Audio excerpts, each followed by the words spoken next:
안녕하세요. 정신건강의학과 전문의 이재영 원장입니다. 지난 영상에서 강박장애란 무엇인지 하는 증상들에 대해 전반적으로 소개해드리는 시간을 가져봤는데요. 이어서 강박장애의 원인과 치료 방법으로는 무엇이 있는지, 그리고 흔히 발생하는 동반 질환들에 대해서도 알아보도록 하겠습니다. 강박장애 환자의 약 3분의 2에서 다른 정신질환들이 동반됩니다. 76%에서는 불안장애, 63%에서는 기분장애가 동반됩니다. 불안장애는 강박장애에 앞서서 나타나는 경우가 흔하고, 반면에 기분장애는 강박장애가 발생한 이후인 경우가 더 흔합니다. 우울장애가 동반된 경우에는 증상이 더 심하고, 강박 사고가 강박 행동보다 더 많고, 불안이 높고, 자살 기도를 포함한 만성적인 경과를 보이기가 쉬워서 주의해야 합니다. 특히 양극성 장애가 동반된 경우에는 더욱 주의를 기울여야 합니다. 강박장애와 특별히 유전적으로 관련된 장애로는 틱장애가 있습니다. 틱장애를 동반한 경우는 남자,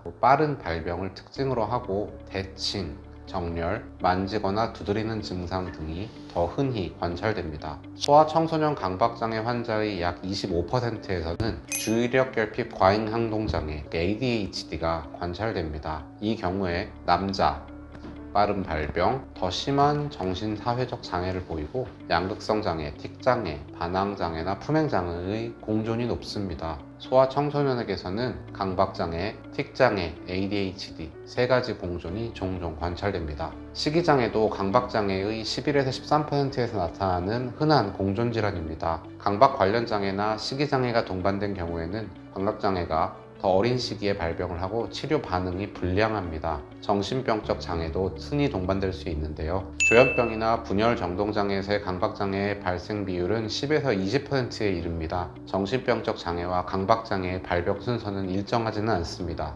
일반적으로 이렇게 다른 정신질환이 동반되는 경우에는 더 어린 나이에 발병하게 되고 치료 반응이 불량하고, 또 다른 정신질환의 추가적인 동반과 관련이 있기 때문에 주의해야 합니다. 강박장애의 원인으로 학습이론과 생물학적 요인을 꼽을 수 있는데요. 학습이론은 행동치료의, 생물학적 요인은 약물치료의 근거가 됩니다. 약물치료와 행동치료를 함께하는 것이 가장 효과적인 치료 방법입니다.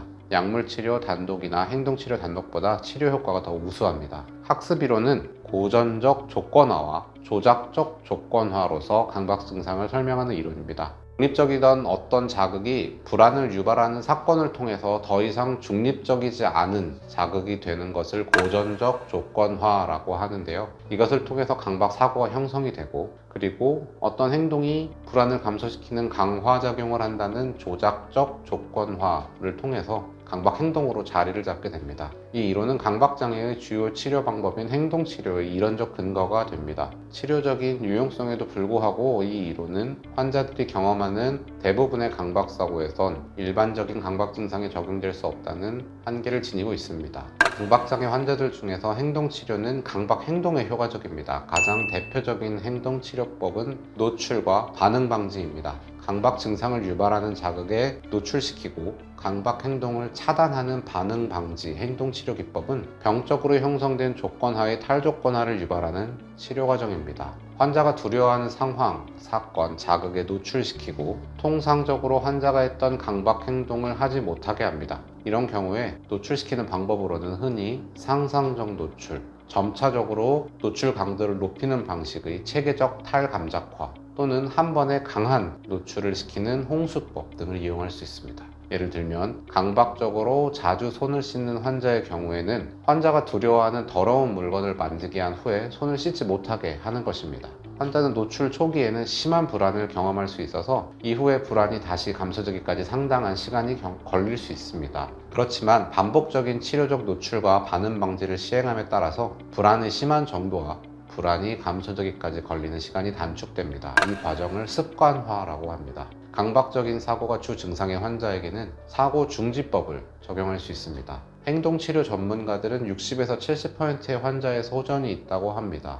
그렇지만 강박장애 환자들 중 상당수는 두려운 상황에 노출될 때 불안의 증가를 경험하면서 치료를 거부하거나 중도 탈락하게 되는 문제점이 있습니다. 생물학적인 요인으로 유전적인 요인, 신경 전달 물질의 특이성, 신경해부학적 특이성은 강박장애가 신경생물학적 이상에 기초한 질환임을 입증하고 있습니다. 특히 신경 전달계에서는 세로토닌, 신경 전달 물질의 조절 이상이 강박장애와 관련이 됩니다. 따라서 강박 증상에 세로토닌 재흡수 차단제, 즉 항우울제가 효과적인 치료제입니다.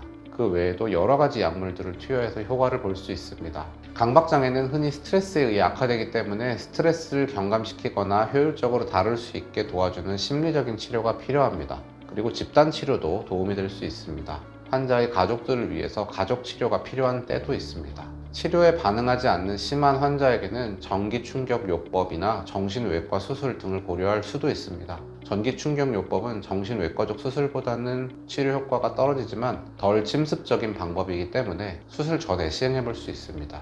정신외과적 수술요법은 치료 저항성 강박장애 환자들 중 약 30-40%에서 효과가 있는 것으로 알려져 있습니다. 정신외과적 수술 방법의 가장 흔한 부작용은 경련인데요. 이런 경우에 대부분 항경련제 투여로 조절이 잘 됩니다.